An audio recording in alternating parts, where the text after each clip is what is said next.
దైవజనుడైన మోషే పరిశుద్ధమైన దేవుని ఎదుట ప్రార్థన చేస్తూ ఉన్నాడు.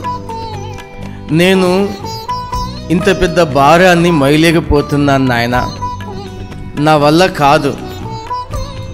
ఈ సమస్త జనులందరినీ నేను ఒంటరిగా ఒక్కడినే కాయలేకపోతున్నాను, వారిని భరించలేకపోతున్నాను దేవా, ఈ భారం నాకు ఎక్కువైపోయింది అని దేవుని దగ్గర ప్రార్థన చేస్తున్నాడు.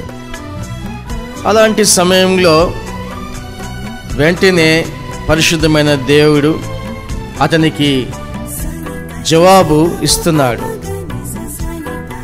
నీవు ఒక్కనివే అంత భారం భరించలేకపోతే నీకు తెలిసిన పెద్ద మనుషులు ఎవరైతే ఉన్నారో ప్రజల మధ్యలో, ఆ పెద్ద మనుషుల్ని 70 మందిని పోగు చేసి ప్రత్యక్ష గుడారానికి తీసుకొని రా, అక్కడ నీతో నేను మాట్లాడుతాను అని చెప్పి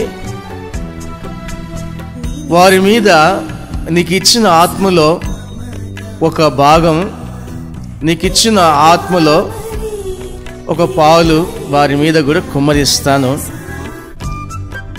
నువ్వు ఒక్కనివే ఆ భారమంతా మోయవలసిన అవసరం లేదు, నీతో పాటు కూడా ఆ 70 మంది భారం మోస్తారు అని దేవుడు దైవజనుడైన మోషేతో మాట్లాడుతున్నాడు.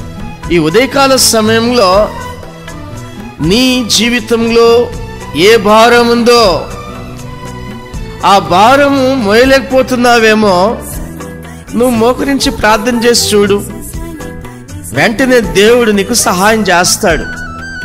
ఎందుకంటే ఈ వాక్య భాగంలో ఉన్న మనుష్యుడు దేవుని దగ్గర వేడుకున్న వెంటనే ఆయన భారం తగ్గించాడు. అతని భారం తగ్గించినట్లు ఈ ఉదయకాల సమయంలో వాక్యం వింటున్న నీ భారం కూడా ప్రార్థన చేస్తే ఆయన తగ్గిస్తాడు.